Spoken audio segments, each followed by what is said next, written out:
وہ دیکھتا ہے کہ وہ لڑکی جس کو پہلے ماسک والا آدمی مار رہا تھا وہ وہاں سے بھاگ جاتی ہے۔ پھر وہ ماسک والا آدمی اس لڑکے پر حملہ کرتا ہے، مگر وہ بھی اس سے بھاگ کر کمرے میں آ جاتا ہے اور جلدی سے پولیس کو کال کرنے لگتا ہے۔ کچھ دیر بعد وہ روم کی ٹی وی اسکرین پر دیکھتا ہے کہ اس آدمی نے اس کے ورجن یعنی کہ اس جیسے لڑکے کو ہی مار دیا تھا۔ وہ لڑکا اسکرین پر دیکھ کر ہی بہت زیادہ حیران ہو جاتا ہے کہ میں تو یہاں پر بیٹھا ہوں، تو پھر بھلا مجھے کوئی کیسے مار سکتا ہے؟ کیا وہ کچھ دیر کے لیے دوسری دنیا میں پہنچ گیا تھا؟ اسے کچھ سمجھ نہیں آتا۔ اب اسے یہ پہیلی ساری زندگی سلجھانی تھی کہ آخر کچھ ہی پلوں میں اس کے ساتھ ہوا کیا تھا۔ تبھی یہ کہانی سنا کر کینڈی کو ایک کال آتی ہے ایک آدمی کی۔ ایک آدمی کینڈی سے کہتا ہے کال کر کے کہ کیا پتا وہ ایک پیرالل دنیا میں پہنچ گیا ہو جو بالکل اسی دنیا جیسی تھی۔ کینڈی جب اپنی دوسری کہانی ختم کرتی ہے تبھی اسے جیک نام کے آدمی کی دوبارہ سے کال آتی ہے جس نے اس کے لیے لپسٹک بھی بھیجی تھی۔ وہ کینڈی کو کال کر کے اپنی کہانی سناتا ہے، بتاتا ہے کہ میں نے ایک دن بار میں بہت ہی خوبصورت اور مشہور لڑکی کو دیکھا تھا۔ مجھے وہ پسند آ گئی مگر اس لڑکی نے میرا فائدہ اٹھایا۔ اس نے اس بار کی سب سے مہنگی شراب میرے پیسوں سے پی، جس کے بعد میرا مذاق اڑا کر اپنے دوستوں کے ساتھ بھاگ گئی۔ اس لڑکی کے لیے تو صرف وہ ایک شراب کا گلاس تھا، لیکن میرے لیے وہ میری 3 مہینے کی کمائی تھی۔ کینڈی اس کی کہانی سن کر کہتی ہے کہ اس دن تم تھے، مطلب کہ جیک جس لڑکی کے بارے میں بات کر رہا تھا وہ کینڈی ہی تھی۔ وہ یہ ساری بات سن کر جیک سے معافی مانگتی ہے مگر جیک کہتا ہے نہیں، اتنی آسانی سے میں تمہیں معاف نہیں کر سکتا، اب تو تمہیں اس کی سزا بھگتنی ہوگی۔ تبھی جیک کی کال بند ہو جاتی ہے۔ اس کے بعد ایک نیا کالر اپنی کہانی سناتا ہے۔ وہ ایک ہاسپٹل کی کہانی سنا رہا تھا جہاں پر وہاں کے لوگوں کا ماننا تھا کہ رات ہوتے ہی ان کو ایک عورت دکھائی جاتی ہے۔ اب اس بات کے بارے میں پتہ کرنے کے لیے ایک فلم پروڈیوسر اپنی لڑکی کے ساتھ اس جگہ کو دیکھنے آیا۔ وہ اس جگہ پر ہارر یعنی کہ ڈرونی مووی بنانا چاہتا تھا۔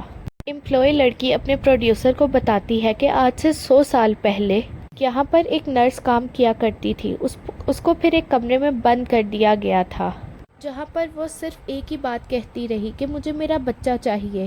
ساتھ ساتھ پروڈیوسر اپنے موبائل میں سب کچھ ریکارڈ کر رہا تھا۔ پھر جس کے بعد اس نرس نے کھڑکی کے شیشے سے خود کو مار لیا۔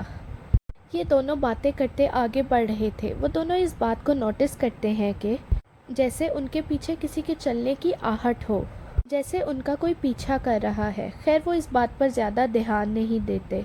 امپلائی لڑکی پروڈیوسر کو ڈیلیوری روم میں لے کر جاتی ہے جہاں پر وہ پروڈیوسر کو بتاتی ہے کہ کہا جاتا ہے کہ یہاں پر نرس کے بچے کو پیدا ہوتے ہی مار دیا گیا تھا کیونکہ ڈاکٹرز کا یہ کہنا تھا کہ وہ بچہ ایک شیطانی بچہ تھا۔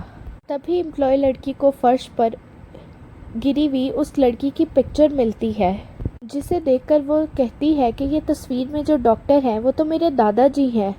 وہ پروڈیوسر سے کہتی ہے کہ یہ کہانی سچ بھی ہو سکتی ہے کیونکہ میرے دادا نے کبھی کوئی غلط کام نہیں کیا، شاید انہیں واقعی لگتا ہو کہ وہ کوئی شیطان کا بچہ تھا۔ امپلائی لڑکی یہ ساری کہانی پروڈیوسر کو سنا رہی تھی کہ تبھی انہیں ایک رونے کی آواز آئی جو کہ ایک چھوٹے بچے کی تھی۔ بند کمرے میں کوئی بچہ کیسے رو سکتا تھا؟ دونوں جب دیکھنے کے لیے بھاگتے ہیں تو سارے دروازے لاک ہو چکے تھے۔ تبھی ایک عورت پیچھے سے پروڈیوسر پر حملہ کر دیتی ہے۔ امپلائی لڑکی یہ سب دیکھ کر بہت زیادہ ڈر گئی تھی کہ آخر یہاں پر کون ہوگا جو ایسا کر رہا ہے۔ وہ ڈر سے چلانے لگتی ہے۔ وہ کہتی ہے کہ پلیز ہمیں گھر جانے دو، کون ہو تم، یہاں سے چلے جاؤ۔ تبھی اس کے سامنے ایک ڈال یعنی کہ گڑیا آتی ہے۔ اسے اپنے پیچھے سے آواز بھی آ رہی تھی کہ مجھے میرا بچہ چاہیے۔ امپلائی لڑکی سمجھ گئی تھی کہ یہ اسی نرس کی آتما ہے جو ابھی تک اس ہاسپٹل میں بھٹک رہی ہے اور لوگوں کا کہنا بالکل صحیح ہے۔ تبھی وہ یہاں سے ڈر کر بھاگنے کی کوشش کرتی ہے۔ راستے میں وہ دیکھتی ہے اس نرس کی آتما نے پروڈیوسر کی باڈی کو چیر پھاڑ کر کے مار دیا تھا۔ یہ دیکھ کر تو وہ امپلائی لڑکی اور زیادہ ڈر گئی تھی۔ اب وہ بھاگ کر اسی جگہ پہ جانے لگتی ہے جہاں پر نرس کو رکھا گیا تھا۔ اس کے پیچھے پیچھے نرس کی آتما بھی آ رہی تھی جو بار بار یہی کہتی ہے کہ مجھے میرا بچہ واپس کرو۔ امپلائی لڑکی جس کمرے میں جاتی ہے وہ اچانک سے بند ہو جاتا ہے۔ کینڈی یہ کہانی ختم ہونے پر کہتی ہے کہ آخر آپ لوگوں کو کیا لگتا ہے کہ نرس کی آتما نے اس لڑکی کے ساتھ کیا کیا ہوگا؟ تبھی کینڈی کے پاس جیک کی کال دوبارہ آتی ہے اور وہ کہتا ہے کہ تمہارا وقت اب پورا ہو گیا ہے، سزا کے لیے تیار ہو جاؤ۔ کینڈی یہ بات سن کر بہت زیادہ ڈر گئی۔ وہ فوراً سے پولیس کو کال کرتی ہے، مگر جیک اب اس کے اسٹوڈیو کے اندر تھا، جس کے ایک ہاتھ میں شراب کی بوتل اور دوسرے ہاتھ میں کلہاڑی تھی۔ کینڈی ڈر کر باتھ روم میں جا کر خود کو بند کر لیتی ہے۔ جیک بھی اس کے پیچھے پیچھے تھا۔ وہ کہتا ہے کینڈی تم مجھ سے نہیں بچ سکتی، آج تو بدلے کی رات ہے۔ وہ باتھ روم کے باہر کھڑے ہو کر کہتا ہے تم سب لوگوں کو کہانی سناتی ہو نا، چلو آج میں تمہیں کہانی سناتا ہوں۔ جیک کینڈی کو دو بہنوں کی کہانی سناتا ہے۔ وہ بتاتا ہے کہ وہ دونوں بہنیں ڈاکٹرز تھیں اور کسی دوسرے شہر میں اپنی موم سے ملنے جا رہی تھیں۔ انہیں کافی رات ہو جاتی ہے، تو اس لیے رک کر راستے سے ایک بہن کچھ سامان لینے کے لیے جاتی ہے، مگر جب وہ جا کر دیکھتی ہے تو وہ دکان بند تھی۔ تبھی اس شاپ کے پاس ایک گاڑی آ کر رکتی ہے۔ دوسری بہن دور کھڑی یہ سب دیکھ رہی تھی۔